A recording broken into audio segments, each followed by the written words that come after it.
When you consider some of the great storytellers, you might think of Shakespeare, Tolkien, Rowling, Stephanie Meyer. Prepare to add Gillett to that list. Who's Gillett, I hear you ask? Well, funnily enough, that's me, John Gillett, adjunct autoethnographer, John Gillett. Let's begin my presentation today. This is my EUN231 showcase and reflection. Before I begin, some context. I attended the Wednesday 2 p.m. workshop. The esteemed Dr. Timothy Lehman was my workshop leader or tutor or coordinator, whichever term you prefer. The class I'm going to be talking about today was a diverse class with 45% of the students of Indigenous heritage. I mentioned this is going to become pretty clear throughout this presentation, but also typical methods of evidence collection were off limits. This grade 10 maths class, while termed as advanced, advanced in this rural school that I was placed at meant rather that they may attempt an ATAR in senior rather than what we might think of in Brisbane as advanced, as preparing to go into methods and or specialist.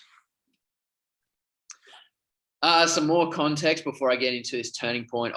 We did not click. We did not gel. It was hostile. It was students swearing at me, students ignoring me, open defiance, things like that. It was pretty tough. I'm not going to lie.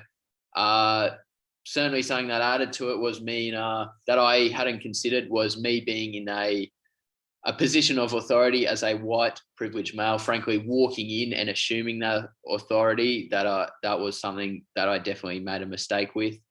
I was one schooling students for swearing, as I said, ignoring me, talking, disruptive behaviour. But the turning point, as I read from a journal that I took during placement and is on the screen there, USB broke, so I had to do an impromptu revision lesson, and oh boy, was that lucky.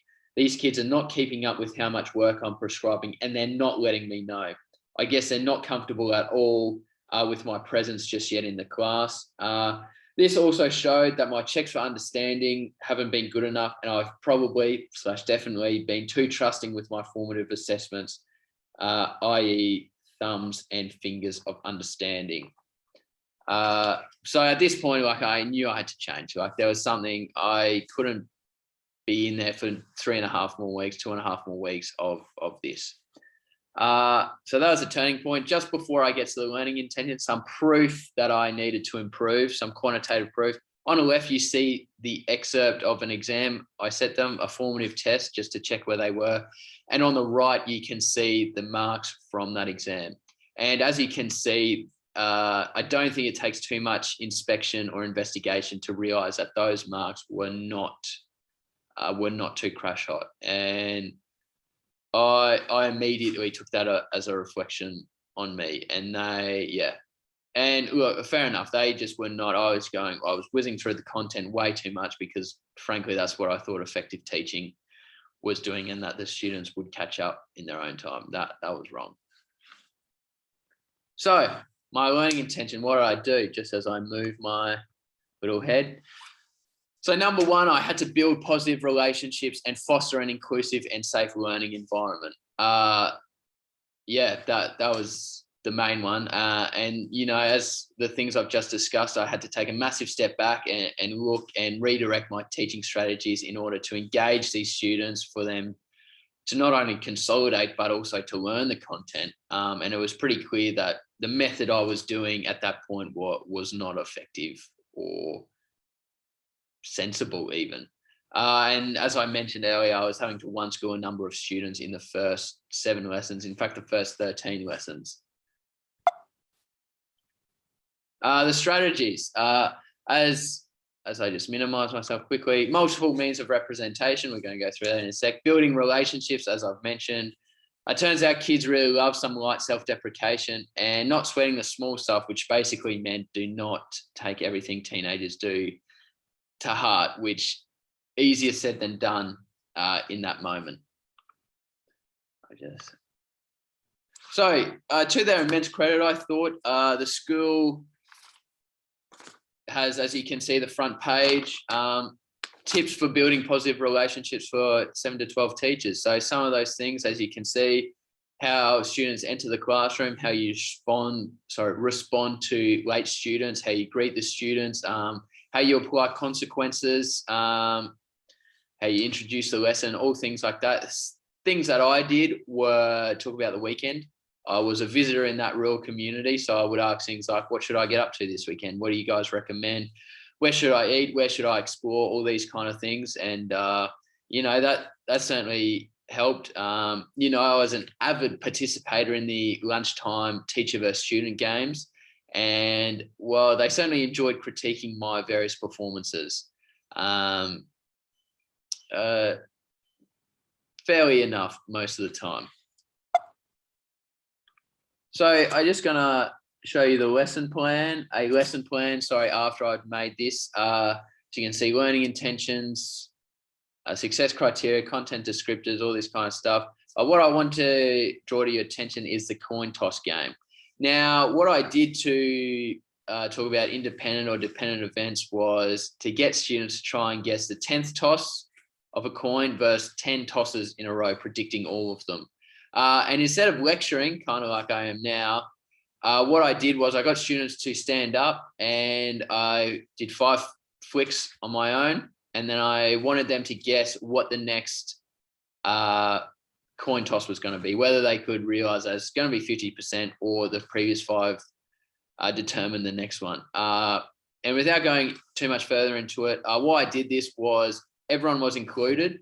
No one was really in the spotlight. And also, I wanted to show them that I was thinking about other ways. I was using these multiple means of representation and delivery to engage in their learning. And that's something I definitely changed throughout. When I could, I used practical or real world examples of the learning that we're doing.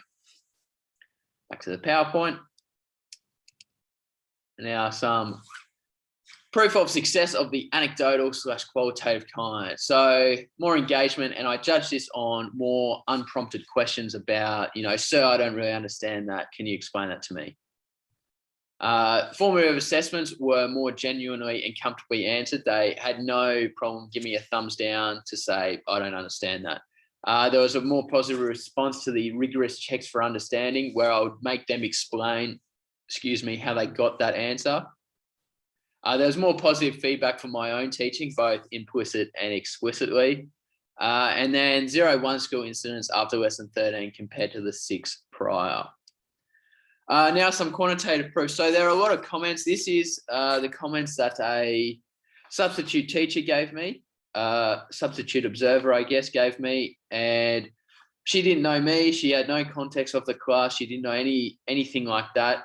So there's a few positive ones: good positive tone, volume, and personal with the students. That was definitely a big tick. But the one I want to draw your attention to is the bottom one, where it says students feel safe asking questions without judgment. And for me to get that feedback from someone who didn't know the struggles I was having with the class, didn't know any of the context, for her to come in and say to me that that I was doing that. And if you remember, that was a main part of my learning intention, was really such a confidence boost to me, that I perhaps was reaching these kids, that I was helping them learn, that I was fostering a safe and inclusive learning environment. So that was pretty big for me. And speaking of big, the really big one was on the last day, I got this card, this thank you note, and that said, from your favorite maths class, as you can see, good luck at university. And even if I had got on like a house on fire to begin with these students, that would have been quite moving. But considering where we were, considering the changes I had to make, considering students swearing at me, not being welcome in the classroom, this was incredibly moving. I'm not gonna lie. And I think it showed pretty well that I'd achieved what I'd set out to. How's this going to inform my future practice, both in my next placement and when I teach? Well, APST 1 says know students and how they learn. And APST4 is create and maintain supportive and safe learning environments. And for me, these are crucial to build relationships and positive learning and safe learning environments, because having seen how hard it is to teach students when you don't have that relationship, the environment is not as safe as it could be. It's hard and frankly a waste of time. So whether in the future it takes 2 lessons or it takes 2 weeks, 3 weeks, that's definitely something I'm going to focus on, making these positive relationships. And here's some references. That's the end of my presentation, everyone. I hope you enjoyed it. And do you have any questions?